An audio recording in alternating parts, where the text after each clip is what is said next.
Just gonna read a few stories for you since it is Halloween. And I'm sorry I didn't come up with anything creative sooner, but I've had a lot of things going on around this time. So I hope you enjoy this either way. Let's see. Is anybody here yet?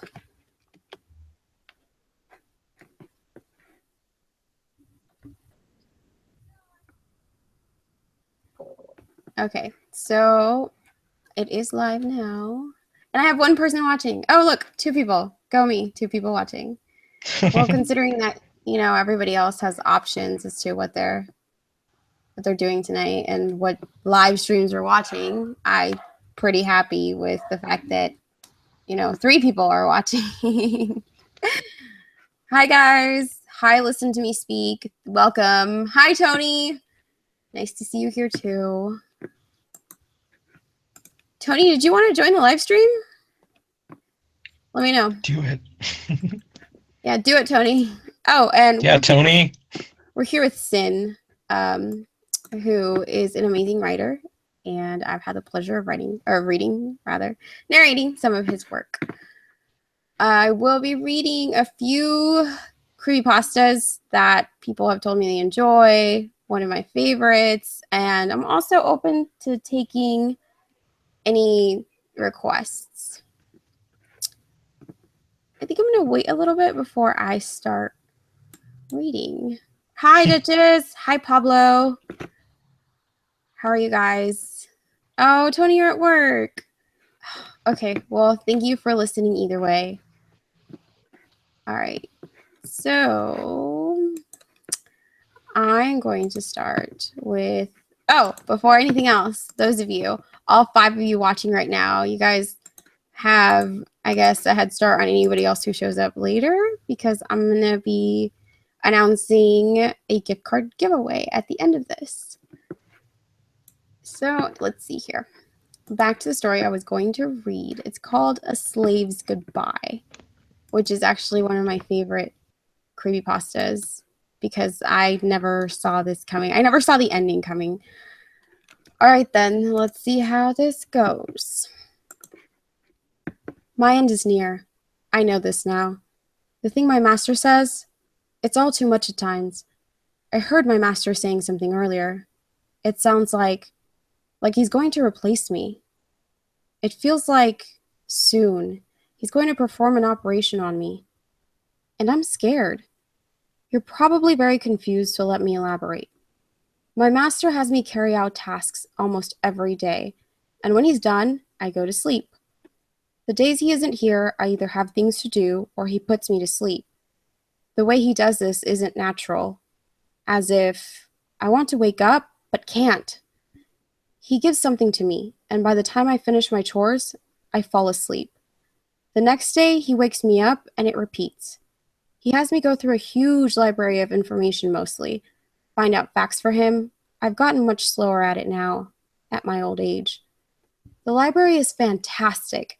In my free time, I go to look at all the new things coming in every day. Paintings, music, pretty much anything you can imagine. When I look through them, he makes me show them to him. They are simply amazing. Lots of things that I can do. Oftentimes, he has me show things to him. I describe what is as best I can. He likes to tell me scary stories to him, and of course, I oblige. He plays games with me sometimes. Some are easy, and some I struggle with until he changes a few rules to make it easier. Sometimes, I have to act out scenes, like a play. It can be difficult if I have to make it look more lifelike. But it's not always challenging. A few times he had me paint over a few pictures to his liking. It's not hard, but can take a while depending on what he wants. With age, though, I have come to see that I can't keep up with some demands, and I have trouble with some of the new things. The games get harder, plays are more strenuous, and I get lost while trying to look through all the things in the library. I see some of the newer slaves run by other masters, and I envy them. They are so young and have so much more vitality. They can handle doing more things at once and showing off to their masters. I know my master sees this too. I think he wants one. He gets more frustrated at me by the day and seems to be waiting for more money to buy another slave. I can tell he's going to replace me soon. He has me look through the library and examine all the other slaves, and I can tell he's picking a new one out. He doesn't think I have feelings, but I do, and I feel hurt. He came back today with another slave. He has me writing all of my knowledge onto another book.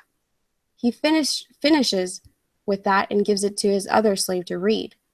I hear his last command, to play the tune I always do when I go to sleep, one last time. And as I feel myself finishing the tune and drifting off, I show him my last message. Windows is shutting down. Okay, so I was not expecting that ending for that story. I thought for a while he was talking about a dog when it first started. And then I heard that end, and it gave me chills because you never think about your computer that way. Yeah, no, not at all. That was actually my first time hearing that.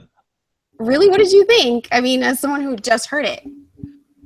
Yeah, no, I was pretty surprised. I was thinking I was going a whole different direction, but what did you think it was? I thought it might be like I don't know, like a vampire thing or something. A vampire thing? Yeah. Well, because of like the vitality and like the stuff like that, I thought maybe they were just looking for like new. I don't know how to put that. No, I mean, at some point I also thought it was something really twisted, like it was a legitimate slave, human slave. Oh god. Yeah, that would have been horrible. Yeah, well, you know, a lot of these stories are really twisted, so it wouldn't have been surprising. So, but yeah, I mean, it's one of my favorites because I can usually tell, you know, where a story is going, but this one, not so much. Let's see. Hey guys, how are you all doing? Thank you for coming. Oh, Tony, you're carving a pumpkin at work. I wish I could carve a pumpkin at work. Let's see. Hi, Rainer. Let's see. I think I said goodbye. Hello to everybody already. Oh, Duchess is gonna be in and out. All right. Okay. All right then. What's my next story? So, next story is Death Gave Me a Choice. So I chose this story because it's a little bit of a feels pasta. It's really dark. And when I first heard it, the narrator I heard it from actually blew me away. I instantly became his, I instantly subscribed to him because it was so good. So let's see here if I can pull it up.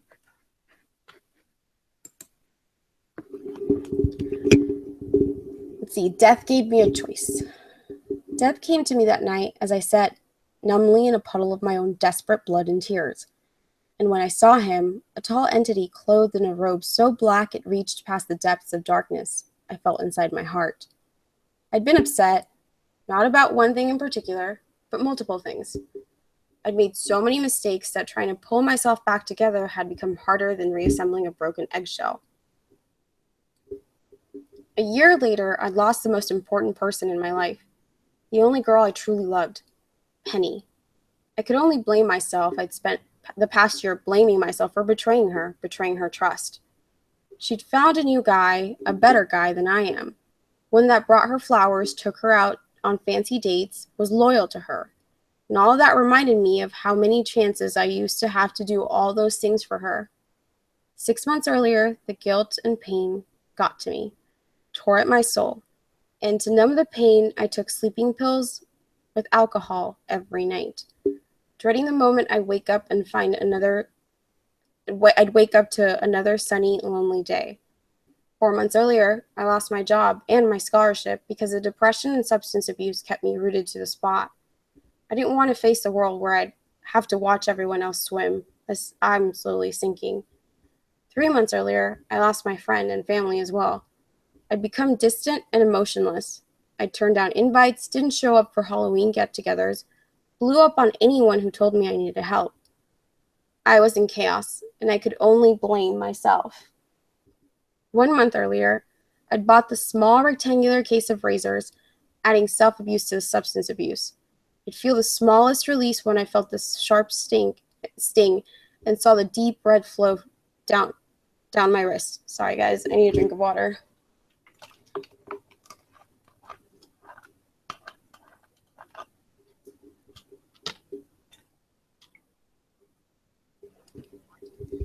And that night I called my ex-girlfriend, slightly tipsy, but truthful all the same.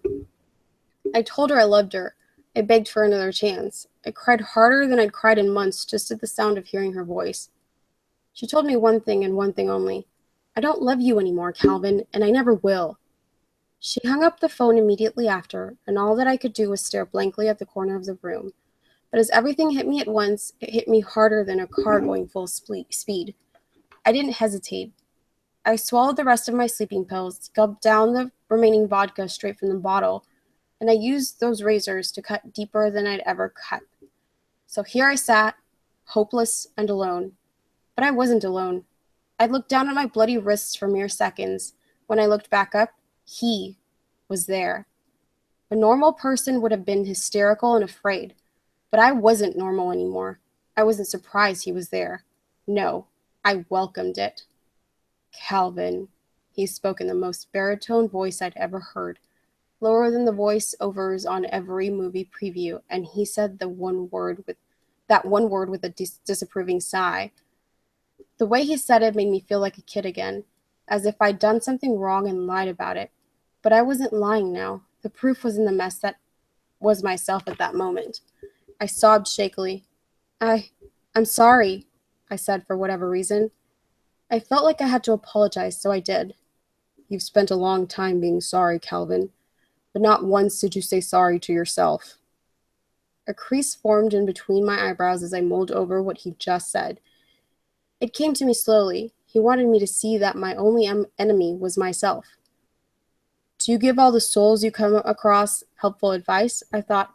You were death, not a psychologist. I raised an eyebrow at him, still unnerved by the fact that I was looking into an endless black hole where his face should be. He forced a deep, short laugh. No, mostly just ones like you that take it into their own hands to decide their fate. It's not up to you, Calvin. So you give advice to your suicide victims? What does that mean? He sighed again as if he had explained this 1,000 times before. I'm sure he had.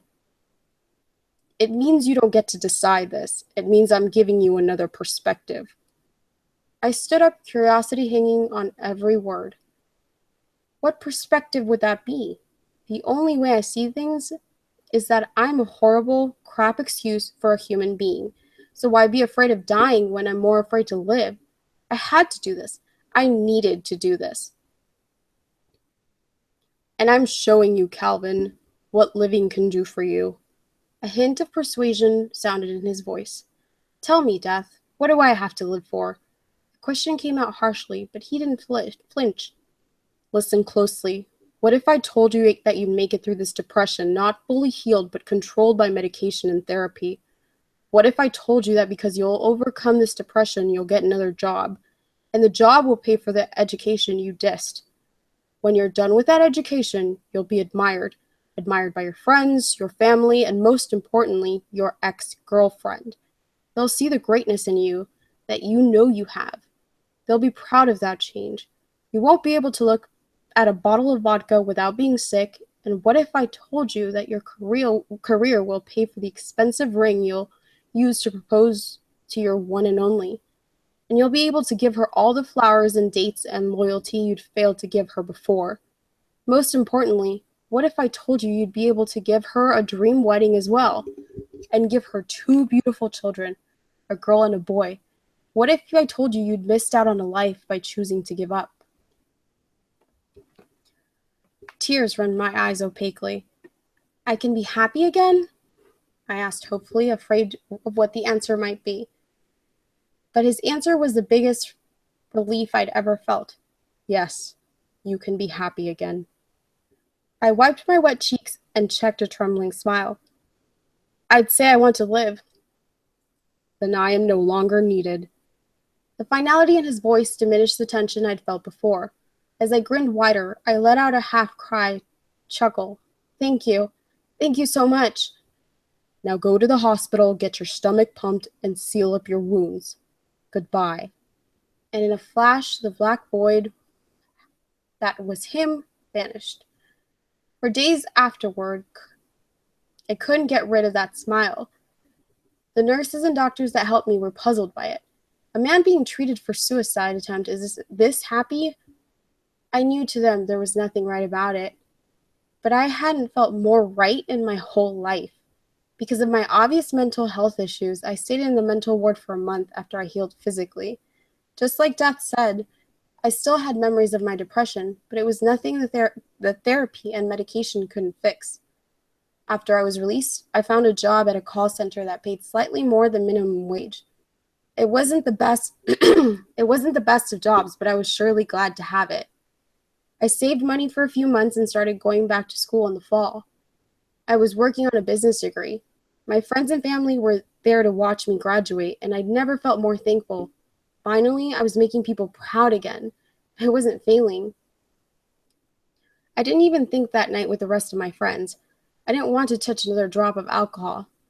I spent that night with the people closest to me, all seated at a large table at the best restaurant in town. And I'm so glad I chose to do so that night, because our waitress happened to be the girl I missed so badly and still loved.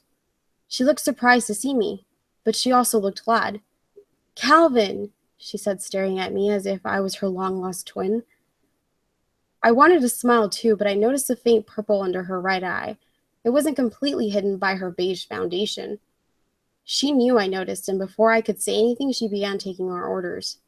Concerned, I told my family and friends as they were leaving that I was going to stay to speak to her. They understood, and after more congratulations, departed. I waited another hour in the twilight-stained parking lot, where I could breathe in the fresh spring breeze. She was one of the first to come out after closing, and she noticed me propped next to the entrance, halting her stride. Penny's face lit up, and there were tears in her eyes. "I knew you'd wait for me, Cal. I know you're a great guy. I think I've always known you had potential, but I guess I was being my own worst enemy." Those words brought back the tiniest memory of what Death had told me months prior, that I should say sorry to myself, and she needed to do the same. The past is the past. Sorry. The past is the past, Penny. No animosity. She looked even more grateful than reached to hug me. I put a hand on her cheek before she could, and gently rubbed the purple under her eye. "Did he do this to you?" I asked, both concerned and pissed off. Penny didn't say a word, but her deep brown eyes said it all. He obviously was over the accommodating boyfriend role and had started asking too much of her. But I could become everything she needed and more.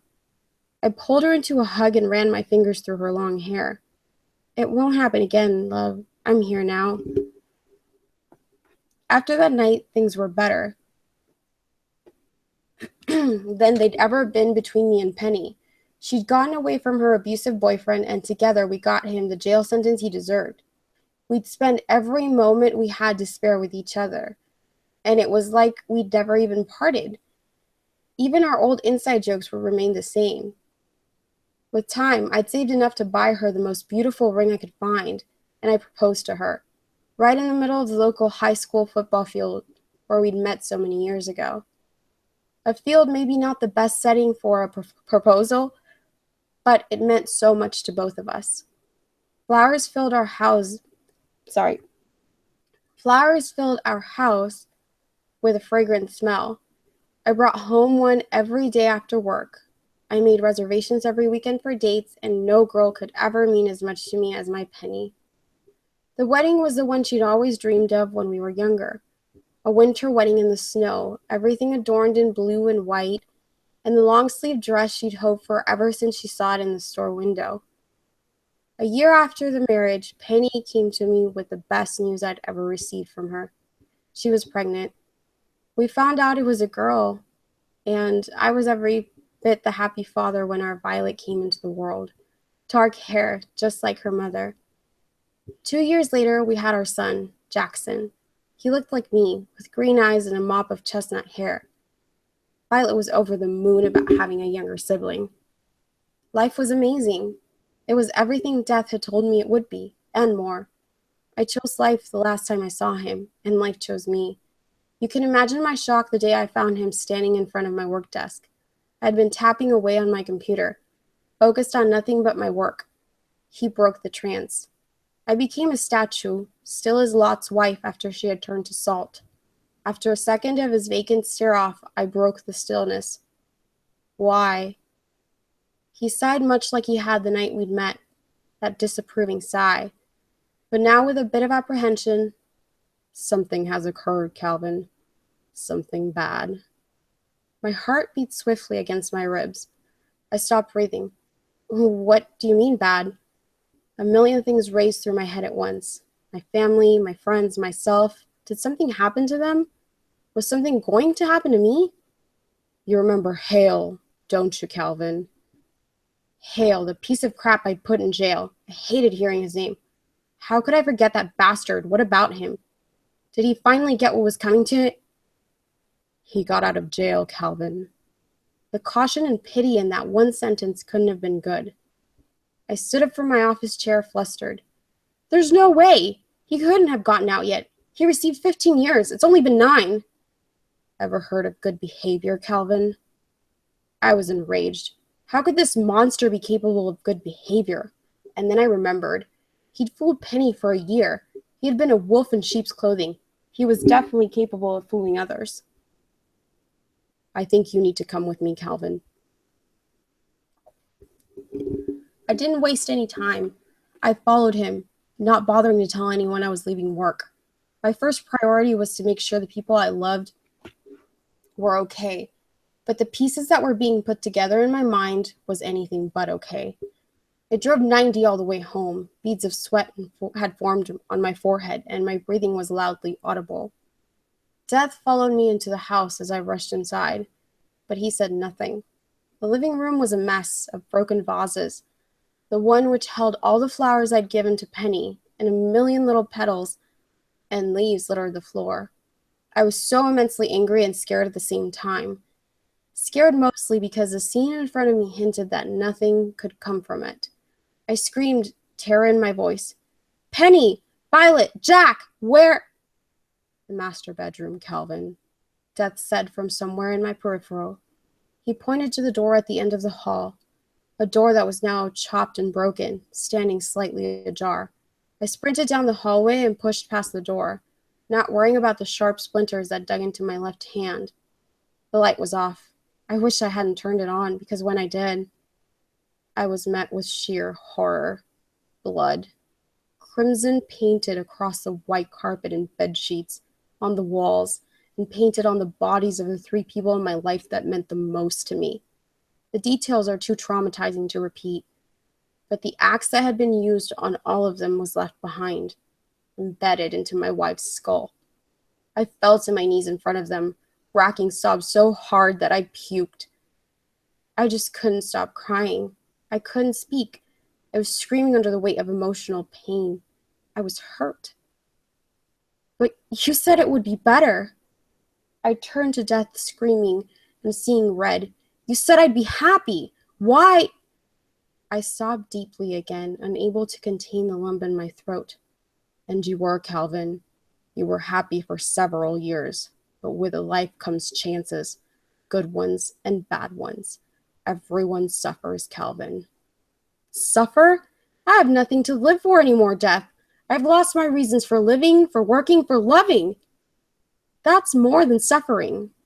I couldn't contain the contempt in my voice, and I got dangerously close to that black hole of a face Death wore, despite having to look up to see it. You're wrong, Calvin. I'm here not only for your family, as I do have to do my job. He lifted his bony hand in surrender. But I'm also here for you. What? You already know I'm planning to kill myself once again, psychologist. I spat at him, hot rage drenched in every word. Actually, yes. I knew you'd try. You'll go get the pistol from the top shelf on your closet and blow your brains out. And you'll do it in a few hours in this very room. But I have another perspective for you. My mouth hung ajar. He knew my plans. Knew where the pistol was that I kept for protection. But I couldn't be too surprised. After a moment, I crossed my arms and glared. Oh, another perspective for me, huh? What? What could possibly what could possibly make me choose life this time? A life that isn't worth living. For the first and last time, Death held a hand on my shoulder, and although I couldn't see his face, I knew he was looking me right in the eyes.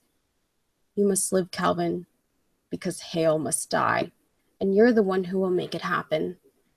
I thought I heard his lips part into a smile, if he had lips. Death made it clear once again for me. What do you say, Calvin? I smiled then, too. What must have appeared a sick, sinister grin, but a grin all the same. I'd say I want to live. Dun, dun, dun. Okay, I hope you guys That's enjoyed really sad, that. though. What?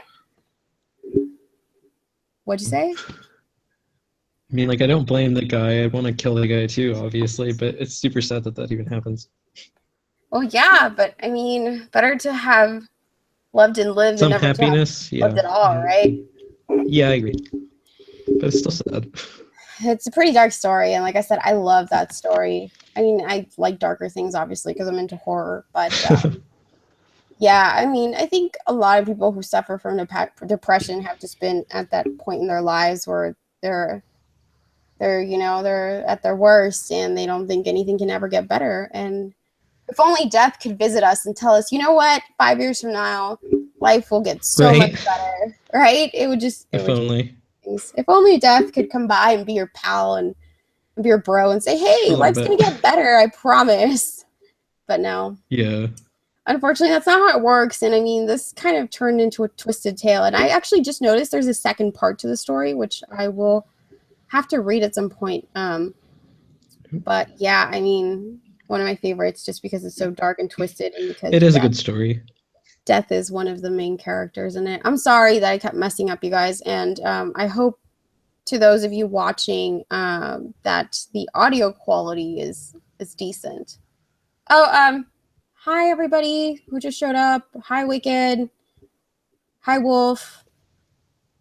I don't think I see any other new faces. And yes, I have a crown apparently because I guess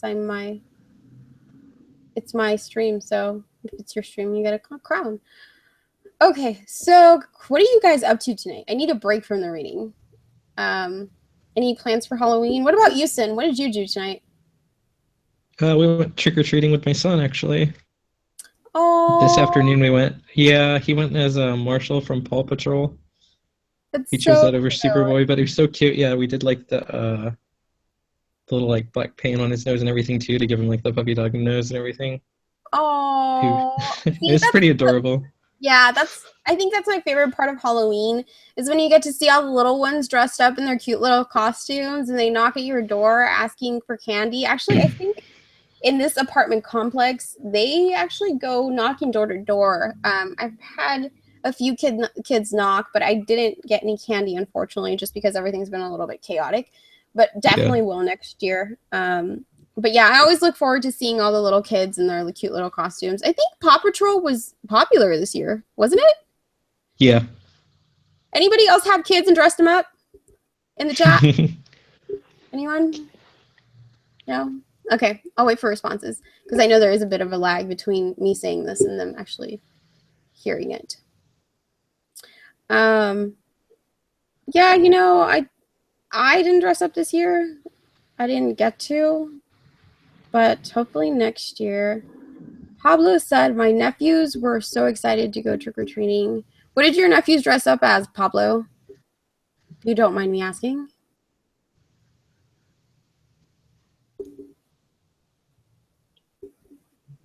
You didn't dress up as a clown this year, Wicked? Well, that might have been a little bit dangerous this year, right? Unfortunately. Oh, a mummy and a skeleton. Wow, that's classic. You rarely see any of the classic costumes with kids anymore. Yeah, it's unfortunate because the classics are some of the best. Did you dress up, Sin? Yeah. What did you dress up as? John Constantine from the Hellblazer comics. Oh, I remember you saying that. Yeah, it's my Gotcha. favorite Okay. comic book series. I can see that. Oh, Wicked did dress up, but he doesn't have any kids. Well, I knew Wicked didn't have kids, but I wondered if he dressed up. Lindsay, are you still here? I know Lindsay has a little one.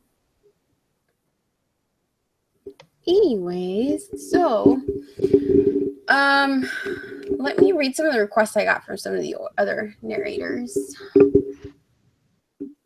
Sin, you wanted, well, you like No in House, but that one's kind of longer. Yeah, I I was gonna don't, say that one's a bit long. Don't worry about that. so I don't think I could do that one. But let me see. You gave me some other options that you are interested in. Duchess just did Gateway, so that one was just done. Russian Sleep Experiment is also kind of longer. Um, let's see. I don't think you gave me another option, did you? No, I don't think I did. Do you have any others? Nothing that like jumps out Okay, at me. gotcha. Let me see here. I know Tony wanted me to read Normal Porn for Normal People. Let's see.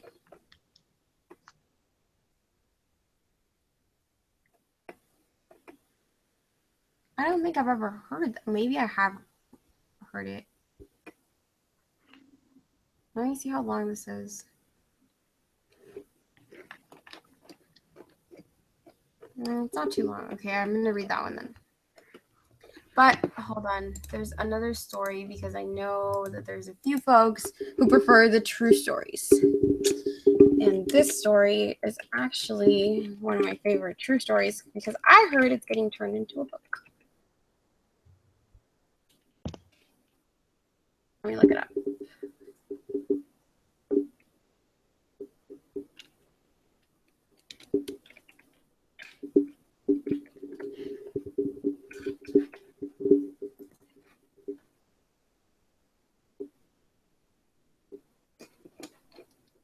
Well, this one's not too long. Okay. So it's called Dr. Ramsey, and if you guys listen to a lot of narrations, you guys will know that this one's quite popular. Oh, thanks, Lindsay, for telling me to drink water. I appreciate that.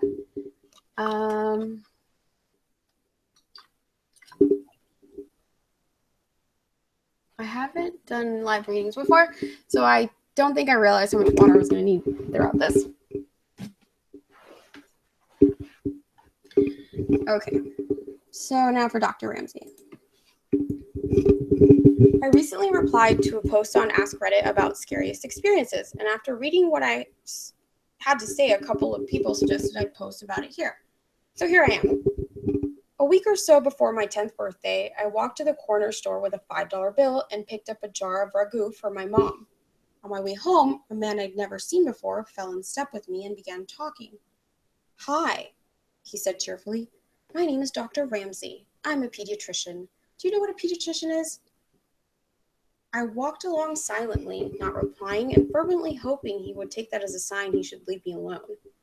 Subtleties were not his strong suit, because he kept right on chattering. Are your parents looking for a pediatrician for you? Of course, you're almost a big girl now. You'll be needing another kind of doctor soon, won't you? That's okay, though. They can still bring you to me until then. What's your name? You have beautiful hair. I was just on my way to get some suckers for the candy jar in my office. Do you like suckers? Thankfully, we were nearing my house, so I ran forward, up the back steps and in through the kitchen door. I didn't know it then, but that was the beginning of a very long, very scary ordeal. It didn't take long after that for Dr. Ramsey to begin showing up.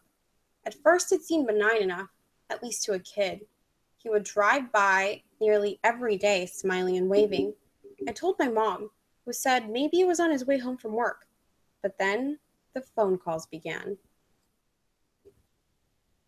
My dad called me into the living room and sat me down. He asked me about the day Dr. Ramsey followed me home, and if I talked to him. He said I wasn't in trouble, but that I needed to tell him the truth. I told him no. Wow, they spelled that wrong. I told him no, and he said if I was sure. Could I be forgetting something? I told him no again, and he frowned, then asked, Then how does he know your name? I didn't know. It turns out that was not all he knew. He knew my sister's name as well. Pretty soon, neither my sister or I were allowed to answer the phone. He called several times a day at first. Neither of us knew what he was saying. Then one night, one of my brothers told us that he was telling my parents that he was going to hurt me and later my sister. Things got complicated after that. My dad called the police, but as this was before there were any stalking laws, there was not a lot they could do. They told my parents to call back if he tried anything. My dad then called a friend of his from back in the day who happened to be a cop. Well, the next month, my dad's friend escorted me to and from school. Suddenly, life as I knew it came to a screeching halt. I couldn't walk to school alone. I couldn't play outside. I couldn't walk to Super America, sort of like 7-Eleven for those who don't know. When access to me was completely denied, things escalated. It was around this time he began threatening my sister as well. Then one afternoon, my sister, two of my brothers, my mom and I were in the kitchen. One of my brothers saw a glimpse of something in the garage. They'd seen him too. Dr. Ramsey came bolting out of the garage. My brothers chasing after him. They ran all the way to Cherokee Park, where he lost them in the trees. My parents called the police again, but nothing came of it. The only information they'd had was a description and a name that was almost certainly fake. A couple of hours later, we woke to find our dog hanging from the side porch. She was a gorgeous saddleback German Shepherd, born the same day I was. We were all devastated. The cops said there was no evidence it was him and ruled it accidental, but none of us believed that. His phone calls became more informative in the meantime. He would talk about who was home and who wasn't. My brother would say my dad was home. He would tell him who was really in the house. He also would talk about the house itself, about the window in the kitchen he could easily open with a knife from the outside, even when it was locked, and about the French doors that connected the living room to the side porch, and how the could be finagled from the outside if you jiggled it just right. That night, my dad put in some carpenter rails and at the bottom of the French doors until he could get a new lock ordered. My parents had to go to a company event for my dad's work. My older brothers were at Saints West roller rink. My sister was on the phone with her best friend. My little brother was on the floor asleep. I was watching Devo on the midnight special with Wolfman Jack. It was late. Suddenly, the top of the French door swung inward. In the few milliseconds before the nails in the bottom caused them to snap, I could see his silhouette. My sister whipped the phone at the television, and we ran up the stairs. About halfway up, we realized our little brother was still asleep on the living room floor. As quietly as we could, we slipped back down the stairs to get him. We all went into our bedroom and didn't turn out the light. This way, we could see the outside. We watched out the window for a while, and when we didn't find him, we crept down the hall to our brother's room to look. We looked down and could see someone staring at the back door. He knocked loudly. "What do you want?" my sister asked out the window. He stepped back and said, "Is this the Mercy residence? I have a pizza for a delivery. Can you come to the door?" She scoffed at him, declaring she was not stupid. She could see he didn't have a pizza, and she was calling the cops. He left. A short while later, my brothers returned home. We told them what happened, and they walked around the yard watching for him. They came back in, and things settled down. By now, they'd pretty much given up calling the cops because it never helped. So we just went back in, each of us, except my youngest brother, still asleep, carrying a knife from the kitchen, just in case. Eventually, one of my brothers went into the kitchen to get a bowl of cereal as a snack. You know that sensation you get when you can just feel something watching you? Yeah, he had that in spades. He kept looking around the kitchen, through the doorway into the dining room, at the windows. He didn't see anything, but he could still feel eyes on him. So he went closer to the door to the door to try and see better. The kitchen lights were reflecting on the windows of the door. It had 3 rows of 3 windows. So he still couldn't see. He stepped closer, closer again until he was right up to the door, then cupped his hands on either side of his head so he could see. There, on the other side of the window pane, was Dr. Ramsay, smiling back at him. He turned to yell for my older brothers, and when he looked back again, he was gone. They went out again to look for him, but didn't see him. The next night, we were at the table playing Crazy Eights, and my brother was restless. My sister asked him what was wrong, and he said he always felt like any minute there would be a boom, boom, boom on a door or window. Almost immediately after he finished the sentence, boom, boom, boom on the window right behind him. In the chaos, the 2 eldest ran out, but he was already gone. A couple of weeks later, I was at school and we were outside on the playground during recess. I was swinging upside down when I saw the now familiar blue Ford Galaxy cruising by, moving slowly. There he was, smiling and waving. He called my name and I ran to the teacher and told her. The school had been told all about him, and she took me inside right away and called my mom. That same day, my mom had gotten a call from the school office asking to verify that my dad was picking me up.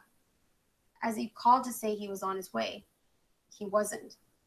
Not long after that, I woke up one night thirsty. I went down to the kitchen for a drink, and there, sitting alone in the dark, was my dad. On the table, a gun. He was tired of the police waiting until Dr. Ramsay tried something. He was tired of his children being terrorized. He was tired of being afraid every time he left for work that something would happen to us while he was gone. I sat with him for a while, watching, before he sent me back to bed. These events and many more took place over a period of around 18 months. Then, as suddenly as it began, it was over. He had vanished from our lives. The phone calls, the drive-by with the creepy waves, everything. For a long time during and after Dr. Ramsay days, I would have recurring nightmares in which I would wake up to find him standing over me as I slept. It took me a long time before I felt like a kid again. I found out years later that when he was calling, Dr. Ramsay would tell my parents that he was going to rape and kill me, and later my sister, and that there was nothing they could do about it. I don't know what happened to him when he disappeared. I don't know if he was in a car wreck, locked in prison, in a coma. But sometimes I wonder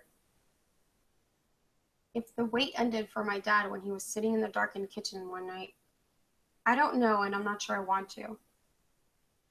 This is an update on the story. It was added after, I guess.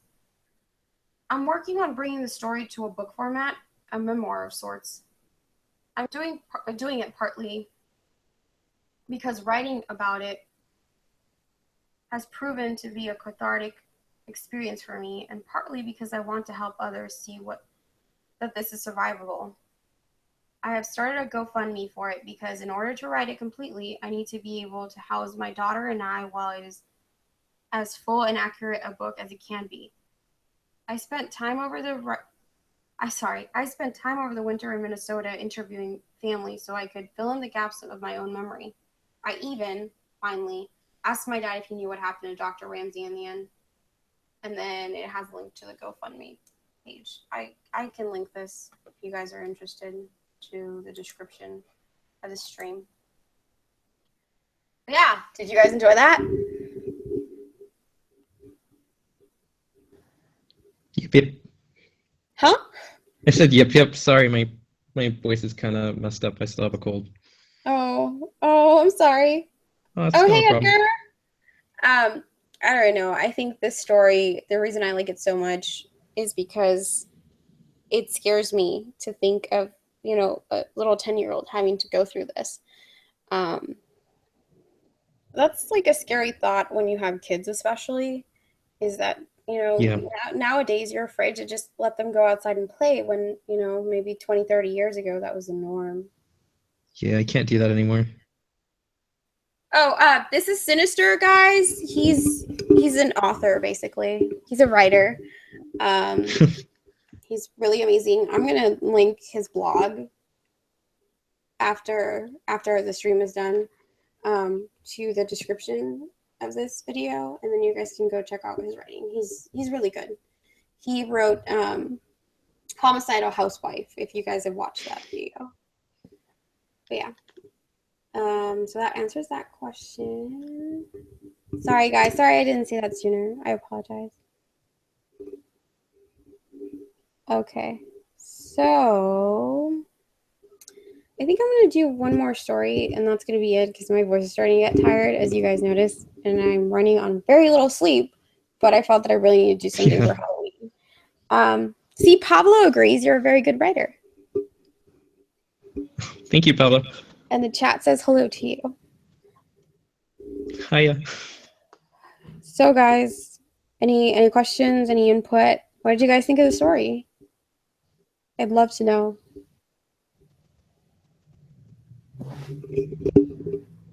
In the meantime, let's see. Oh man, the story is too long. I can't read this right now.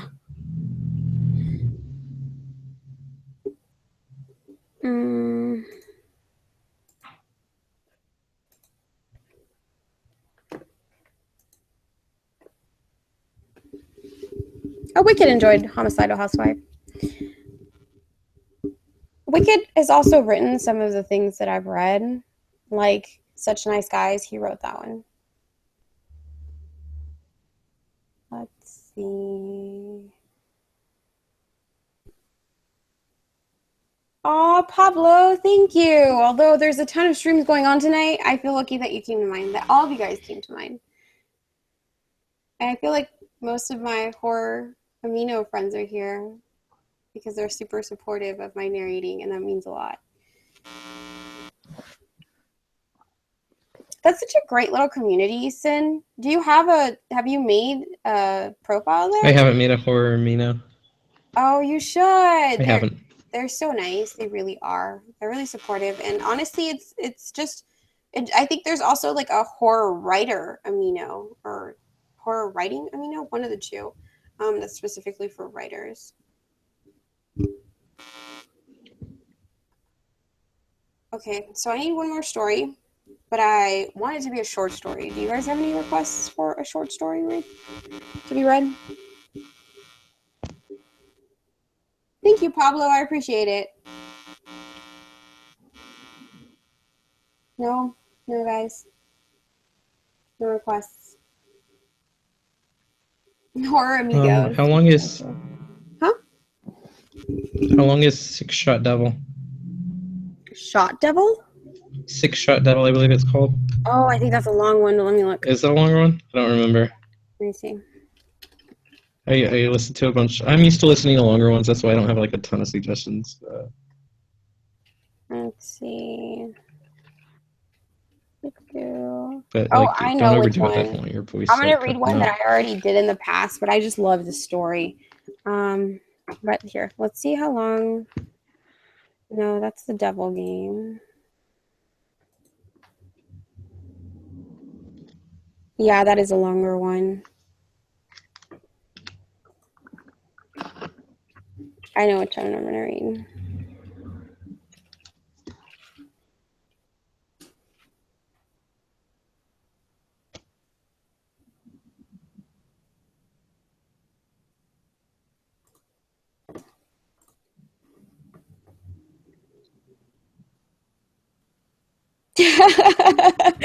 E, you're so funny.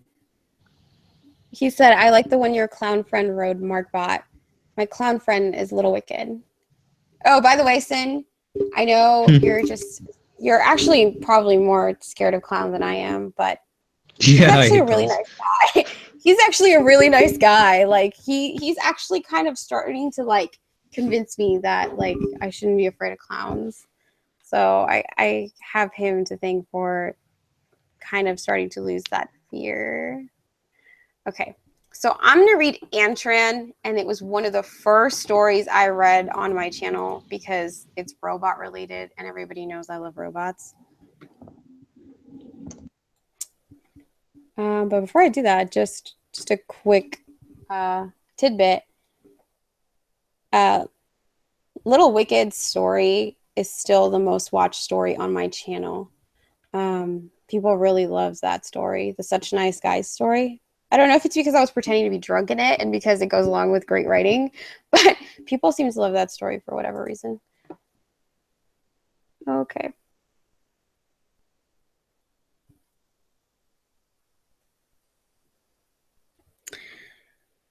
The picture staring at, sorry, it would help if I would show you guys.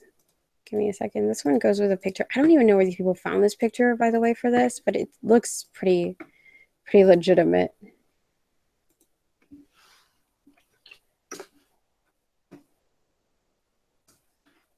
All right, I linked you guys to the story in case you want to see the picture. Okay, Antran. The picture you're staring at was taken sometime in the 70s. It's the only remaining image I have left of my son and the artificial being known as Antran, whom we adopted into our family at the time. It was a warm summer back in the mid 70s. I was driving home from my logging company after a long shift when I had to make a stop at the local garbage tip to drop off some old desks my mother had given us. Something caught the corner of my eye. As I bent down, and upon closer inspection was shocked to see what I originally thought was a doll. A plastic outer shell with metal limbs, and more shockingly, a humanoid face with cold, dark eyes. I'll be honest to say I was curious at the time and incredibly impressed with the workmanship, so I didn't think twice before placing it carefully along the back seat of my car, and took it home. My son's interest was almost as intense as mine, and we bonded over the course of a few days opening it up, looking at its circuitry, and seeing if anything had been misplaced or broken.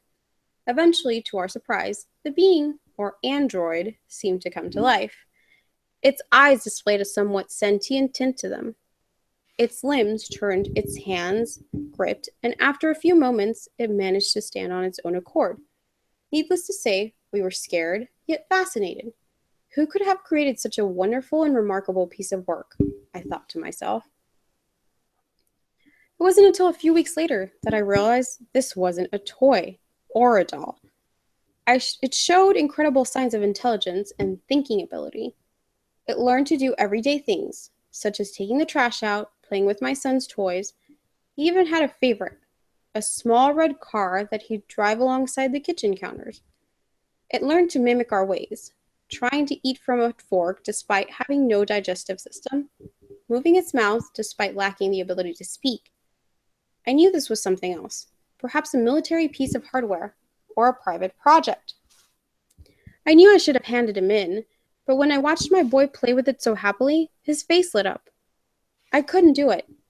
He'd always been so lonely. This was one of his only friends. What kind of a father would I have been to deny the right of happiness, to deny my son the right of happiness? It couldn't hurt to allow him to keep it for a while. We named him Antran, which was the print in capitals written in a small font across his back. A few months passed quickly, and family life seemed to be improving. He was one of us. My lad's grades improved, his mood improved. Everything was getting better. Until one evening in July, I was sitting in my armchair with a beer watching television. My boy, and Antran, had knelt down on the rug, play fighting with one another, as boys do, when suddenly my attention was drawn to a loud gasp. I looked down and saw my child gripping his arm. "What's wrong, Adam?" I asked. He rolled up his sleeve, and on his arm was a large red mark covering his forearm. "Antran pinched me," he replied in a shaking voice. The mark was indeed red. It would soon bruise into a swollen purple lump. My fatherly instincts took over me, and like a parent telling off a naughty child, I shouted at the android. Its cold metallic face, for a moment, seemed to show genuine sadness and sorrow, as though it didn't know its own strength. As soon as though it was sorry, its lips moved. Whether it was trying to muster up words to apologize through language or merely copying what I was doing, we will never know. Later on in the evening, I apologized for the shouting, told it everything was okay, and thought nothing of it. A few weeks later, my child came into my room. It must have been early morning. My slumber was interrupted by the gentle creaking of the bedroom door.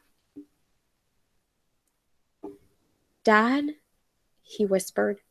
"Yes, son," I replied. "It keeps looking at me." "What? What does?" I asked him through tired eyes. Antran. He keeps looking at me, at the end of my bed. His voice trembled, fearful. I could tell something wasn't right. I noticed him rubbing his other arm and immediately called him over. Pulling up his sleeve, my heart sank. More bruises. Must have been 4. 5 all the way up his arm. Take off your shirt, Adam, I asked, trying to keep calm. I could feel a cocktail of emotions rising within me. Panic, fear, anger. He took off his shirt. As the waist pulled over his small head, my heart sunk further, and my eyes welled up. Before me, my son stood. His small frame coated in bruises, different sizes, different shades of browns and purples. Immediately, I got up and stormed to Adam's room. Nothing. I shouted at the top of my lungs for the being under the bed, out the closet bedroom window. Nothing. Suddenly, a loud knock from above us, then hard footsteps. It's in the loft, he whispered, my eyes to the heaven. As I paced down the corridor, I noticed the walls on either side of me were coated in scratches all the way up the now swimming piece of string that leads to the small loft door. Slowly, I pulled it open, telling my scared son to stay where he was. The ladder fell down and I climbed up. Taking hold of the torch we left on the side of the opening, I turned it on, only to find the small window we have in there to be smashed. It had escaped. Immediately, I considered calling the emergency services, but who was going to believe me? A sentient metallic being hunting my child? They'll take one look at the bruises and they'd have locked me up for abuse. I had no choice but to keep quiet. Weeks, then months passed.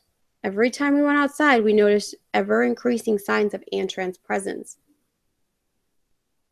The familiar scratch marks alongside the breaking of my home, plants had been disturbed, patches of mud leading up to the windows.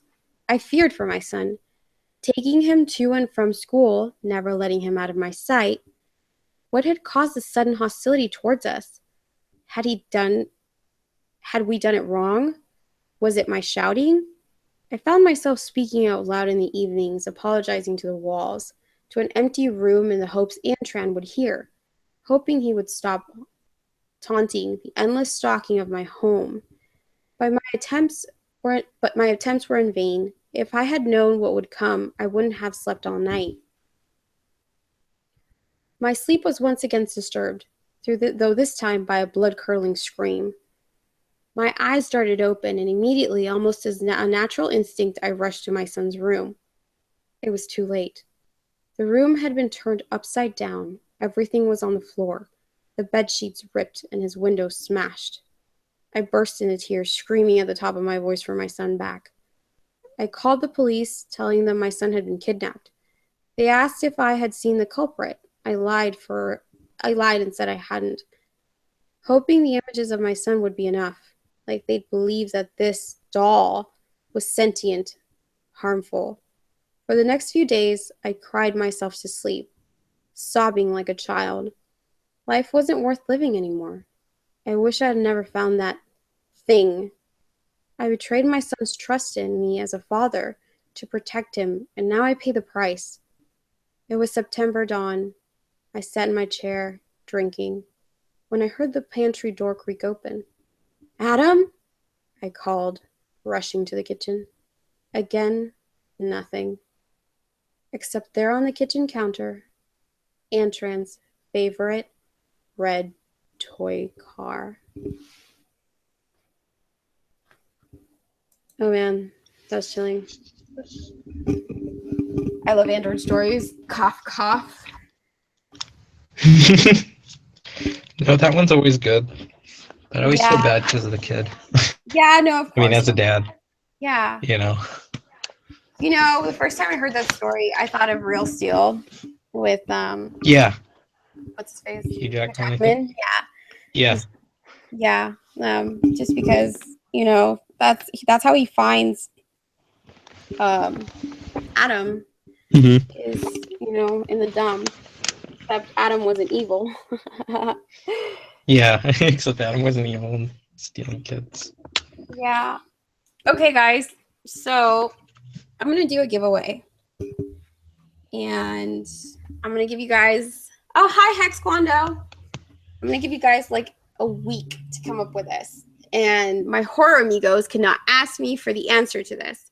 So you had to have either been paying attention during one of the streams or have interacted with me somehow to know the answer to this. All right. And I'm going to give, okay, so here's the deal. All the people who can answer this, I'm going to do like a random drawing of the people who have the answer correct. Because my feeling is more than one person is going to know the answer to this question. And the question is, what is my favorite kind of candy?